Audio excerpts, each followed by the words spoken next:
The Terran Defiance. Part 1, The Ultimatum. Commander Marcus Webb was enjoying his coffee when the universe decided to ruin his Tuesday morning. The steaming cup hovered in zero gravity near his workstation aboard the UES Defiance, Earth's newest patrol vessel, as proximity alarms began shrieking throughout the bridge. Contact bearing 27 Mark V, Lieutenant Harrison called from the sensor station. Unknown configuration, massive displacement. Sir, it's bigger than anything in our databases. Marcus pushed off from his chair, coffee forgotten as training took over. Through the viewport, Jupiter's storm-racked surface dominated the view, but his attention was fixed on the tactical display materializing before him.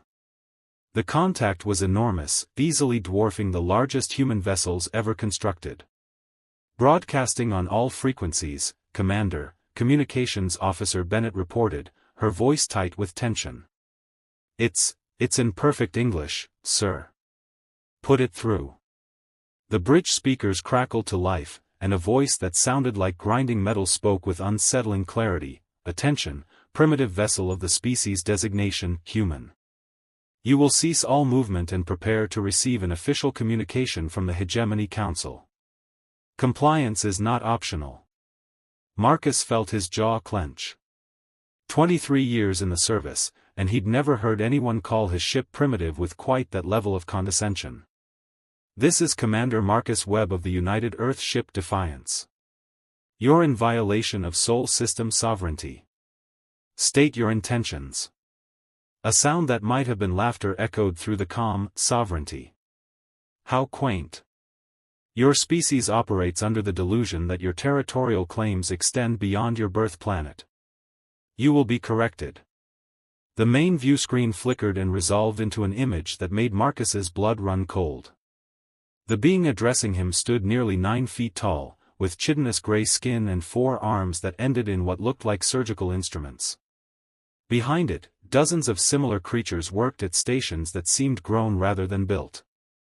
I am Damarch Kexthal of the Hegemony Council, the creature continued. Your species has been observed, catalogued, and found suitable for integration into our empire. You possess acceptable manual dexterity and adequate problem-solving capabilities. Your reproductive rate is within acceptable parameters. Integration? Marcus kept his voice steady despite the ice forming in his stomach. You mean conquest? We prefer the term elevation. Your species will be relocated to designated worlds where your labor will contribute to the greater good of the hegemony. Your technologies will be confiscated and improved upon by superior minds. Your military capabilities will be discontinued. Lieutenant Harrison's fingers flew over his console. Sir, he whispered, I'm reading at least 50 more ships of similar configuration holding position beyond sensor range. They're jamming our long-range communications. Marcus nodded grimly. Classic move, overwhelming force combined with information control. And if we refuse your generous offer? Damarch Kexthal's head tilted in what might have been amusement. Refusal indicates a fundamental misunderstanding of your position, Commander Webb. You are insects discovering that giants walk among you. Your cooperation is preferable but not required. Your compliance, however, is inevitable. You seem pretty confident for someone who's never fought humans before. We have observed your conflicts. Crude chemical explosives, primitive kinetic weapons, emotional decision-making processes. Your species shows promise as laborers, not warriors. Marcus felt something cold and dangerous settle in his chest. He'd fought in the Mars Rebellion, survived the Titan mining wars, watched good people die for inches of frozen rock. These things had observed humanity's conflicts, sure, but they'd never been on the receiving end of human stubbornness. Here's the thing about humans, Damarch, Marcus said, letting steel creep into his voice. We don't do well with ultimatums. We have this nasty habit of choosing the hard way, even when it's stupid. Especially when it's stupid. Your bravado is noted and dismissed. You have 72 of your hours to deliver your species' unconditional surrender. A representative will be dispatched to your primary population center to accept your capitulation. Any attempts at resistance will result in the sterilization of your colony worlds before proceeding to your homeworld. The transmission cut out, leaving the bridge in deathly silence. Marcus stared at the blank screen for a long moment, then turned to his crew. These were good people, volunteers all, serving on humanity's frontier because they believed in something bigger than themselves. Communications, any luck raising Earth Command? Negative, sir. They're jamming everything beyond local range. Navigation, plot a course for home. Best possible speed. Sir, Lieutenant Harrison spoke up carefully, the alien vessel is maintaining position. They're not trying to stop us. Marcus smiled, and it wasn't a pleasant expression. Of course not. They want us to carry the message. They want Earth to know what's coming and have time to be afraid. He paused, considering. They clearly don't know us very well. As the Defiance turned toward home, Marcus thought about the message he'd carry back to Earth. An ultimatum from creatures who saw humanity as nothing more than a useful species of tool-using animals. 72 hours to surrender everything they'd built, everything they'd fought for, everything they were. The hegemony had made one critical error in their assessment of humanity.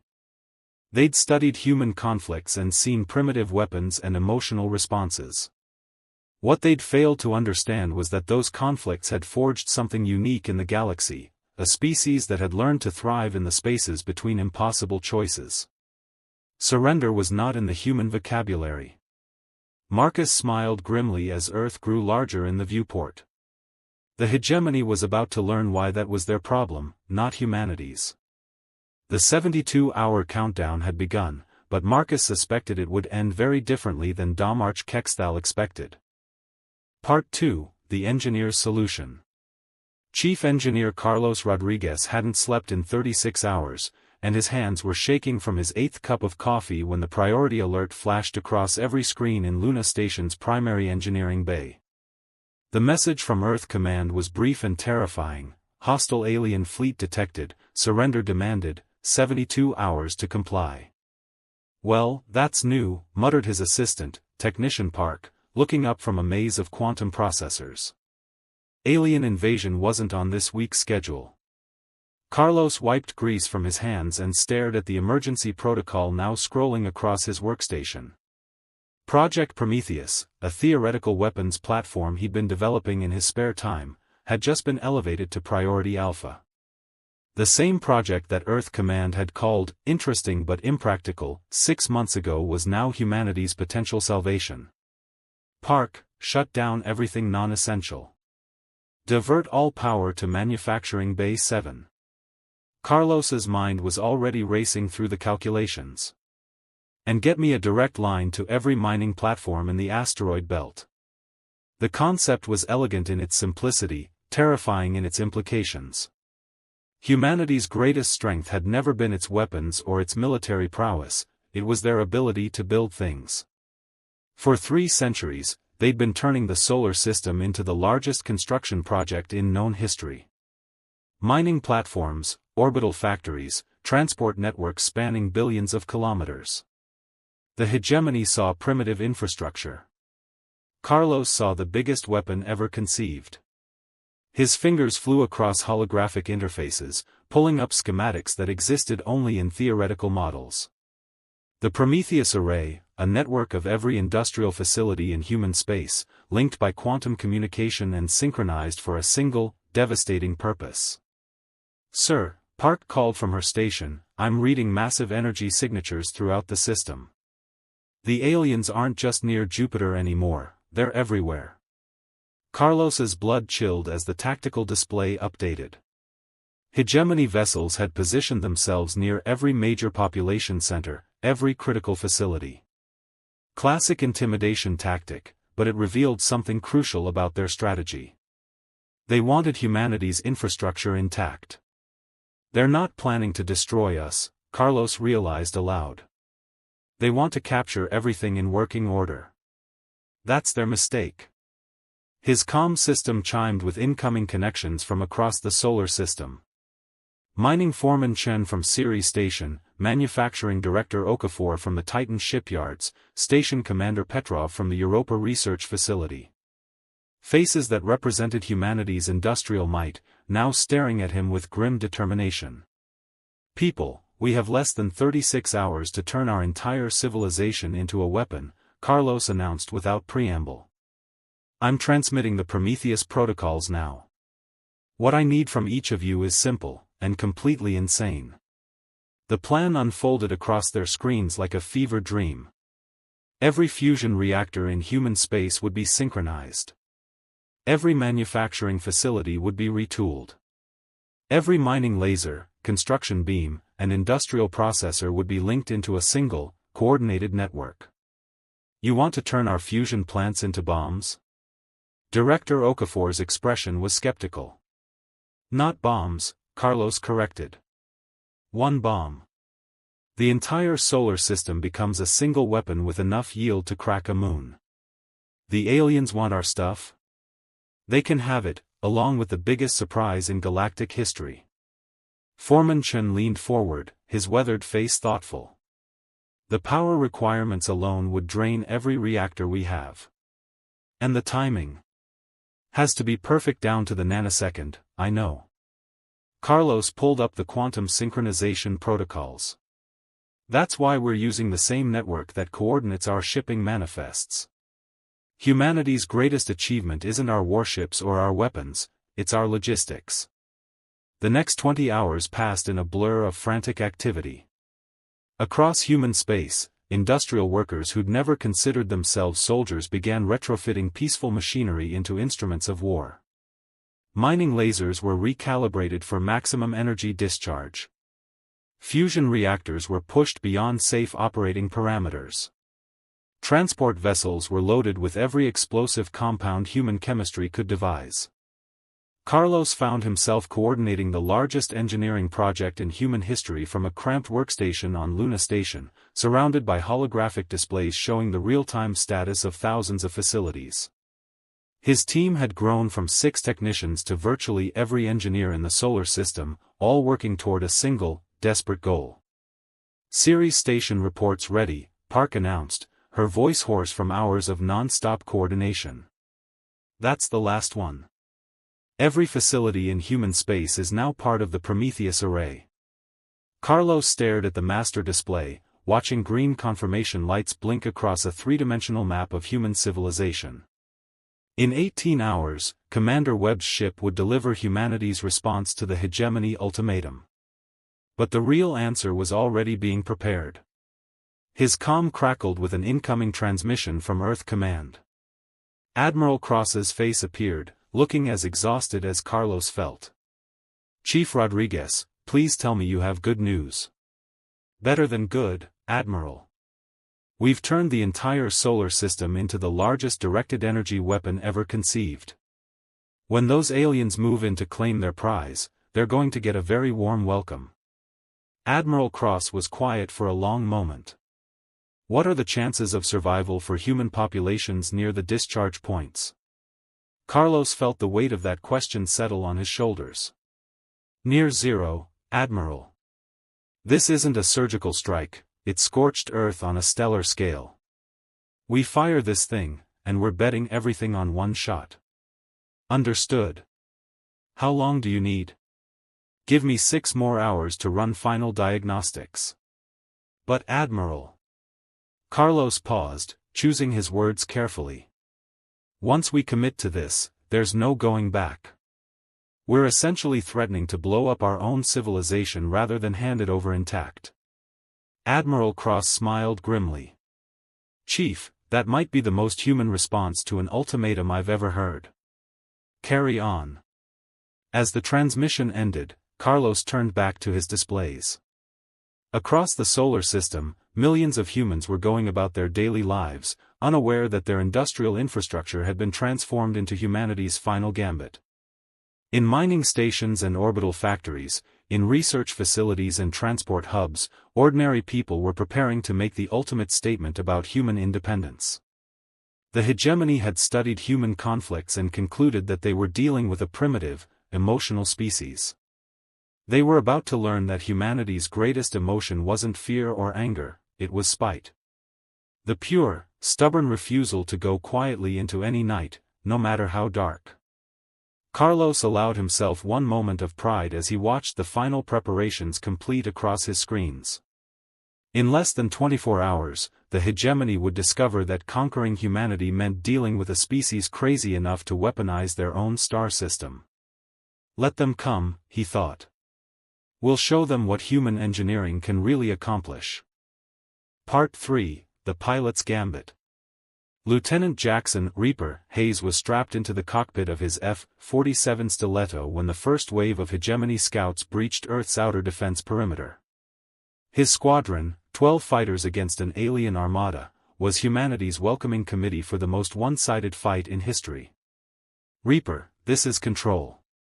We're reading 47 hostiles inbound, Vector 315. Your orders are to observe and report.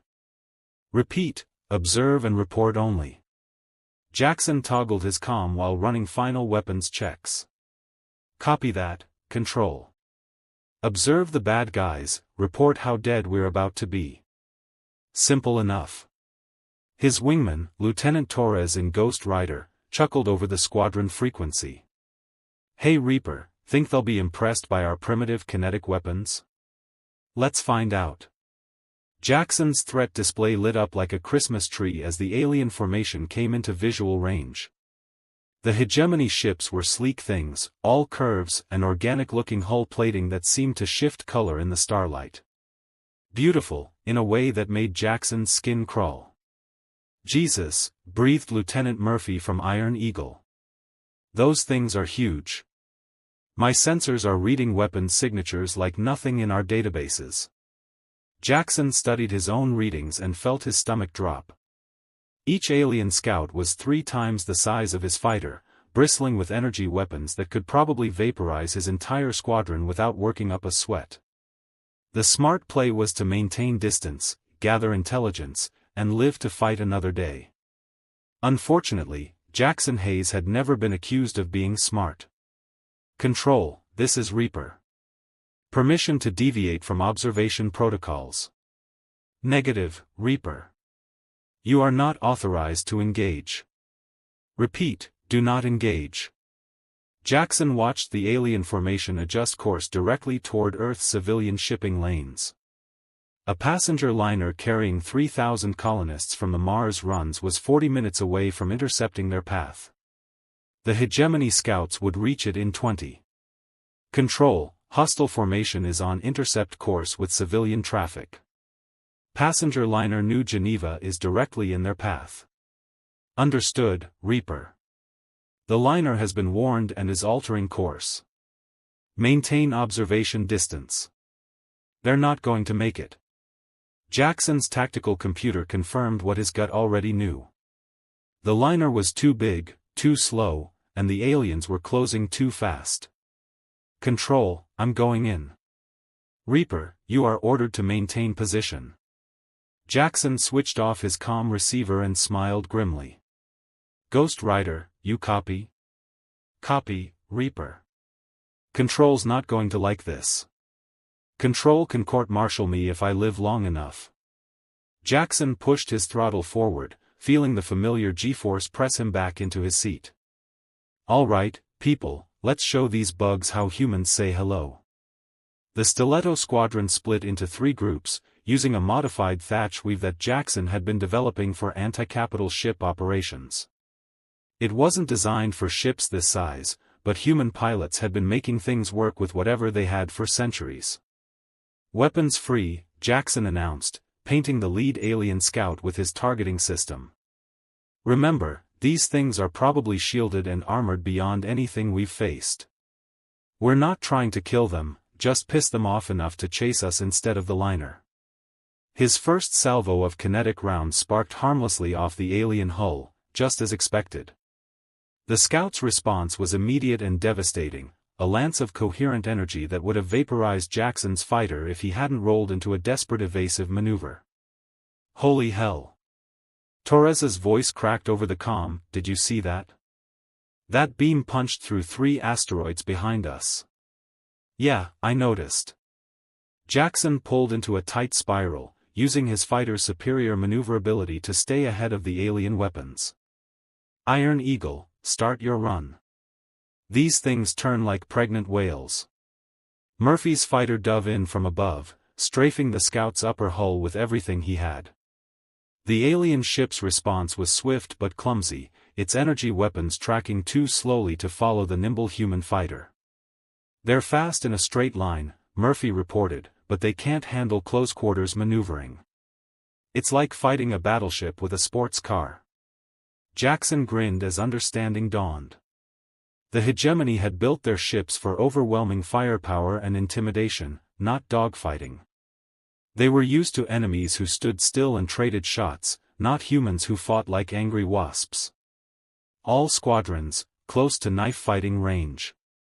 Make them work for every shot. What followed was 20 minutes of the most insane flying Jackson had ever attempted. The human fighters swarmed around the alien scouts like electrons around atomic nuclei, never staying in one place long enough for the devastating energy weapons to lock on. They couldn't penetrate the alien armor, but they were doing something far more valuable. They were learning. Reaper. Torres's voice was tight with excitement. Check your 6, the lead scout is breaking off. Jackson spun his fighter around and watched in amazement as the alien formation began to reposition. They were actually retreating, pulling back from the shipping lanes to deal with the annoying human gnats buzzing around them. Well, I'll be damned, Jackson muttered. We're not winning, but we're not losing either. His comm crackled back to life with an emergency broadcast from Earth Command. All units, this is Admiral Cross. The hegemony has issued a formal response to our defensive actions. Quote, your warriors show acceptable cunning.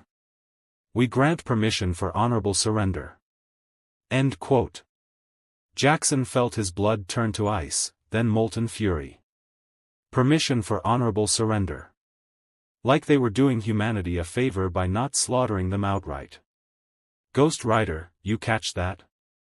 Copy, Reaper. These arrogant bastards think they're being generous.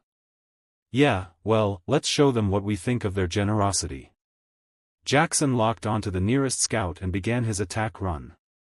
This time, he wasn't aiming for the heavily armored hull. Human fighters had been fighting capital ships for decades, and they'd learned that every ship had weak points. All units, target their sensor arrays and weapon mounts. We can't punch through their armor, but we can blind them and pull their teeth. The squadron reformed and began surgical strikes against the protruding elements of the alien ships. Sensor clusters, communication arrays, weapon focusing crystals, anything that stuck out became a target for precisely aimed kinetic rounds. The aliens' response was immediate and violent. Energy beams lanced through space with desperate fury, but now they were firing blind, their targeting systems damaged or destroyed. One scout managed to clip Murphy's wing, sending his fighter spinning, but even crippled, he managed to limp away from the engagement zone. Reaper, this is Control. Civilian liner New Geneva has successfully cleared the engagement area. All passengers safe. Jackson allowed himself a moment of satisfaction. They'd done it, 12 human fighters had forced an alien task force to retreat from civilian shipping. Not bad for a species the hegemony considered primitive. Copy that, Control. Requesting permission to continue engagement. Negative, Reaper. RTB immediately. You've given command exactly what they needed. As Jackson led his battered squadron back toward Earth, he couldn't shake the feeling that something fundamental had changed in the last hour. The hegemony had expected to face a primitive, emotional species with crude weapons and predictable tactics. Instead, they'd encountered something they clearly hadn't prepared for, humans who refused to fight fair. Ghost Rider, Jackson said over a private channel, think those bugs learned anything today? Yeah, Torres replied. They learned that conquering humanity is going to cost them a lot more than they planned. Jackson smiled as Earth grew larger in his canopy. The aliens had superior technology, overwhelming numbers, and enough firepower to level planets. But they'd just discovered that humans had something they apparently didn't understand: the absolute refusal to make anything easy for their enemies. The hegemony wanted a quick, clean conquest. Instead, they were going to get a fight that would make them question every assumption they'd ever made about primitive species. And if Jackson had anything to say about it, that was just the beginning. Part 4, The Admiral's War. Admiral Victoria Cross stood in the command center of Luna Station, watching the largest fleet in human history prepare to die. The holographic display before her showed the grim mathematics of the coming battle: 800 human vessels against over 3,000 hegemony ships. By every military doctrine ever written, this should have been a massacre. "Admiral," Commander Petrov reported from the tactical station, "the hegemony main fleet is beginning their final approach. ETA to Earth orbit, 4 hours. Victoria nodded, her expression calm despite the knot of ice in her stomach. "Signal the fleet. Operation Thermopylae is now in effect." The name wasn't chosen lightly. Like the ancient Spartans, humanity was about to make a last stand against impossible odds. Unlike the Spartans, they had Chief Rodriguez's Prometheus array and the hard-won intelligence from Lieutenant Hayes's engagement with the scouts. "Ma'am," Captain Morrison from the UES Yorktown appeared on her comm screen, "are you certain about these formations?" "Conventional doctrine suggests." "Conventional doctrine assumes we're fighting a conventional enemy," Victoria interrupted. "These aliens have superior technology but inferior tactics. They're used to enemies who stand still and trade shots. We're going to give them something they've never seen before." The plan was audacious to the point of insanity. Instead of forming defensive lines around Earth, the human fleet would scatter into hunter-killer packs, using hit-and-run tactics to force the hegemony fleet into a chaotic melee. Meanwhile, civilian vessels loaded with Chief Rodriguez's improvised weapons would appear to be evacuating, only to turn and strike at critical moments. "All stations, this is Admiral Cross." Victoria's voice carried across every ship in the human fleet. "In 1 hour, we're going to show these aliens why humanity has never been conquered. We're outgunned, outnumbered, and outclassed in every measurable way. That just means it's Tuesday for us." Nervous laughter rippled through the comm channels. Victoria smiled grimly.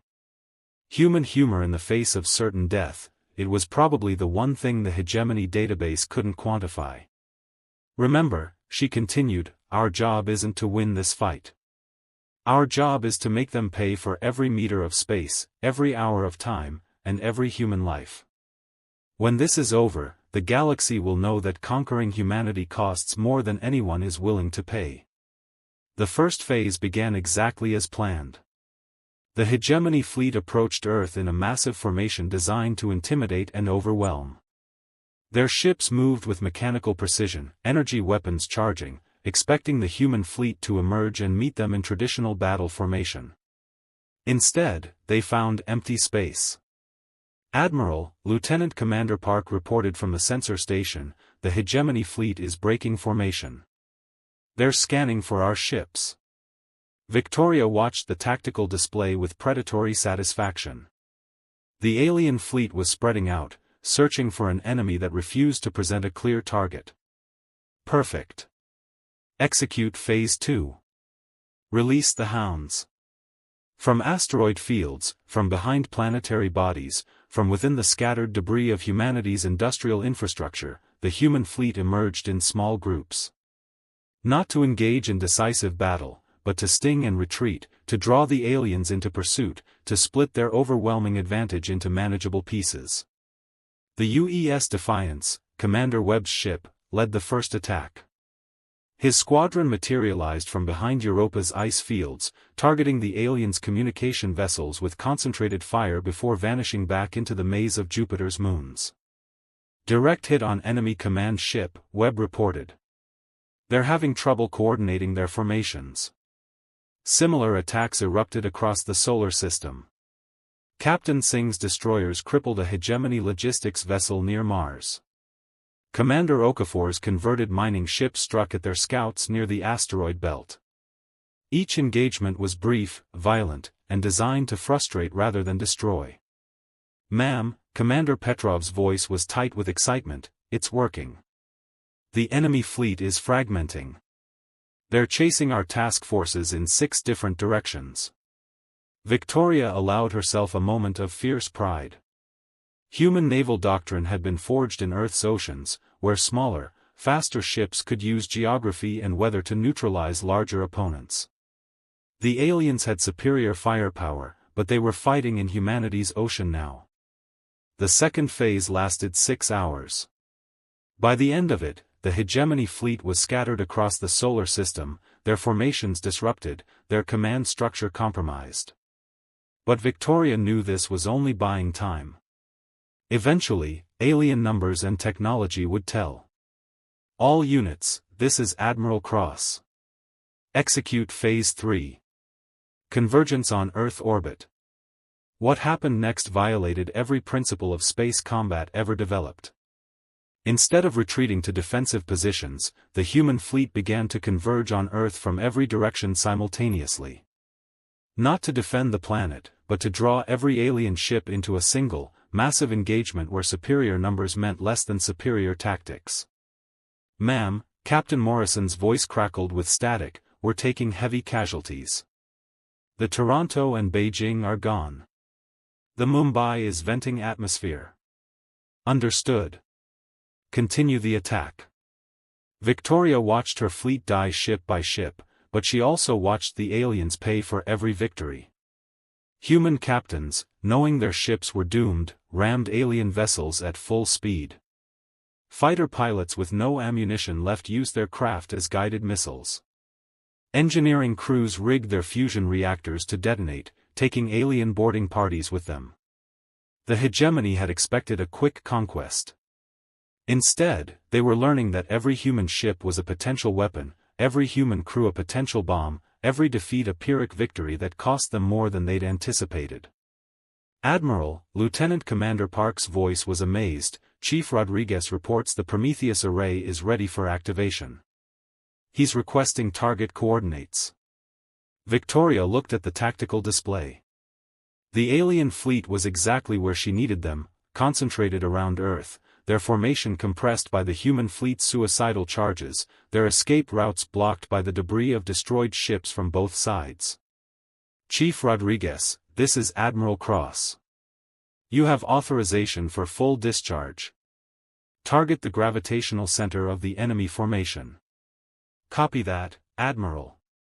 Prometheus array firing in 3, 2, 1. For a moment, the solar system held its breath.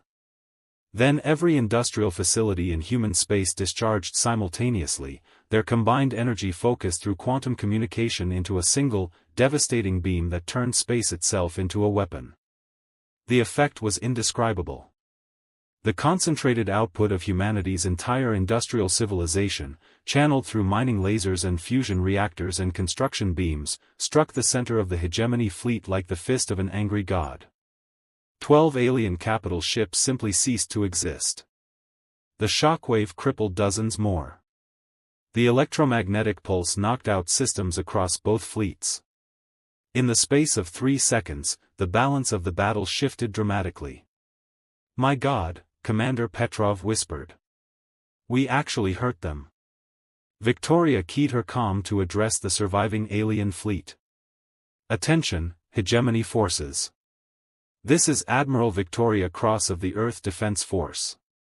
You came here expecting to conquer a primitive species. Instead, you've discovered that humanity doesn't surrender, doesn't break, and sure as hell doesn't go quietly. Your choice now is simple: retreat and tell your council what you've learned, or stay and find out what other surprises we've prepared." The response came in the form of energy beams lancing toward her command station. Victoria smiled grimly. The aliens were angry now, their mechanical precision replaced by something approaching human fury. Good. Angry enemies made mistakes. All units, final phase. Make them remember this day for the rest of their miserable lives. The battle that followed would be studied in military academies for centuries. A human fleet, reduced to barely 300 ships, engaged over 2,000 alien vessels in close combat around Earth itself. The fighting was brutal, desperate, and absolutely without mercy on either side. But when the wreckage finally settled and the surviving alien ships limped away from Earth's gravity well, humanity was still there. Bloodied, battered, reduced to barely a quarter of their original strength, but unconquered. Victoria Cross stood in her damaged command center, surrounded by sparking consoles and the smoke of overloaded systems, and smiled. The hegemony had come to Earth expecting an easy conquest. Instead, they'd received an education in human stubbornness that had cost them nearly half their fleet. The aliens were retreating, but Victoria knew they'd be back. Next time, they'd come with more ships, better tactics, and a healthy respect for human desperation. Let them come, she thought. We'll be ready.